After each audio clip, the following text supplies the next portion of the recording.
Hi, I'm Sharon Hankins, an ambassador for Essential Stencil, and in today's tutorial, I'll be showing you some basic stenciling techniques using Essential Stencil's brushes to make your next project awesome.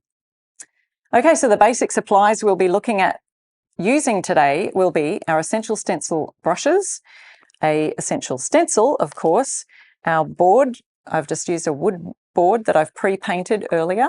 We'll be needing some acrylic water-based paint, some painter's tape, a piece of cardboard or a coffee filter or similar just to offload your brush, and optionally a plastic bag to pop your brush in between coats.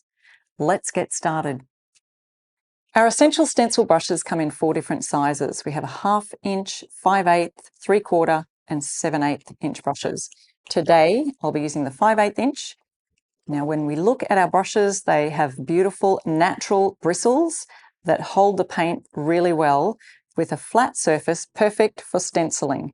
The handle is wooden and it fits comfortably right in the palm of your hand.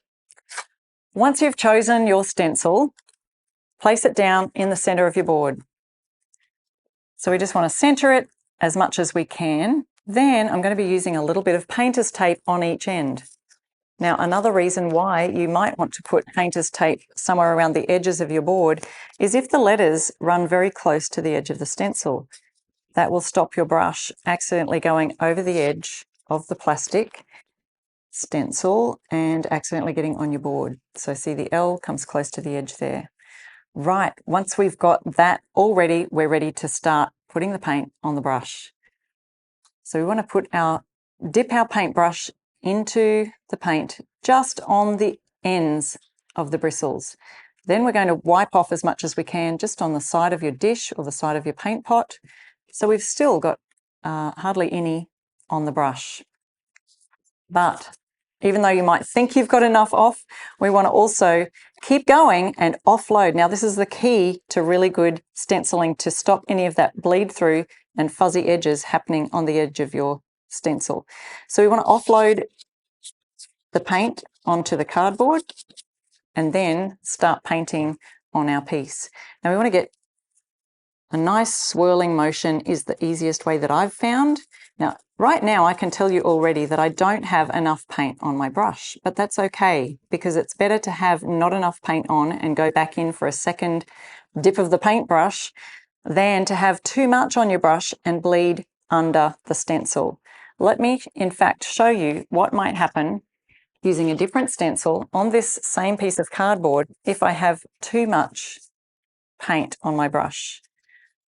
I'm just going to show you an example. So say I've just put my brush in and I think I've wiped off enough.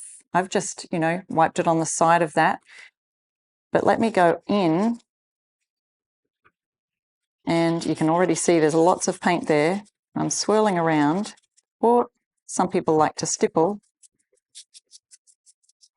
And I'm just sort of doing this motion here. But once I lift it up, I can see that there's some bleeding around the edge of the letter L, and it's just way too much on my brush. Then you get fuzzy edges and you don't get nice crisp lines. So let's go on with our stencil here now and wipe off all of that excess. It looks like we've got plenty off the brush, but as you can see, there's still plenty on the brush to be able to stencil. Now I'm going to go in for a second or third time. We're going to offload on the cardboard. So remember, this is the key, is to offload your brush as much as you can.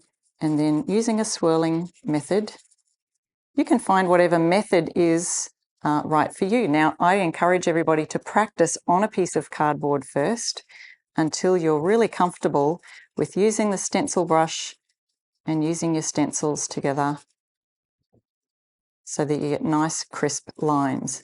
So now I've got enough on my brush to where it's done a whole 1.5 letters. Now we're on to our 3rd letter. I'm going to dip some more paint on the brush. Offload that there. It's really important too to have a very dry brush, as in you haven't just washed out your brush. Say, for example, you've just stenciled another piece in a different color and you're thinking, I want to use the same brush but use a different color. So you've washed out your stencil brush. You have to make sure it's completely dry before you start stenciling with it again. And that's because the paint will dilute when it's added to the water. And you'll get, again, that bleeding underneath the stencils when you're trying to do your letters. Now, these little bridges in the letters, which actually help you, they help the stencil to stay intact. So the center of the K is bridged together at the top and also on the side. And those are what we call bridges.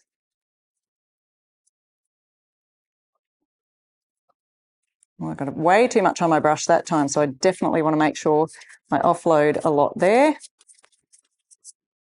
And I can come back and get this later.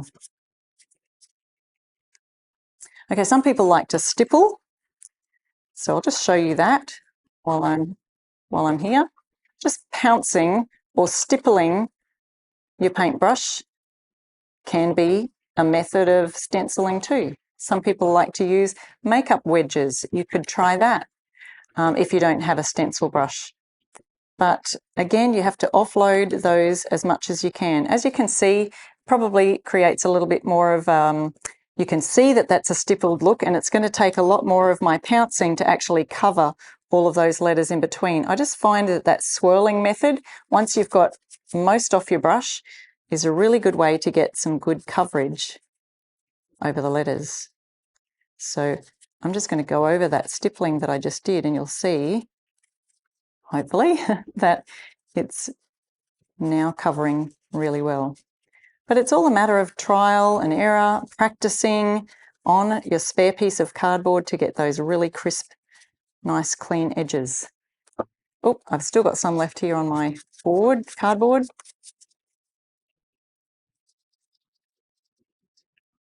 So if you don't have enough on your brush and you're finding maybe you've used a particular color that is quite translucent on your board, and you may find that you'll need a second coat. If that's the case, allow your stencil to dry completely before going on with your second coat. In between those coats, you'd want to pop your brush into a plastic bag or into a wet cloth. Remember, don't put it in water, just into a plastic bag or a damp cloth in between coats so that the paint doesn't dry out. Almost got to the end of my project here. Let's see, my paint's kind of drying very quickly. Just use any craft acrylic water-based paint is fine.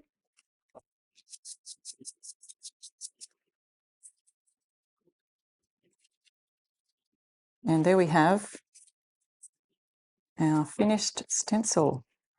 So when I lift up the stencil, we should have some beautiful crisp lines and no fuzzy edges.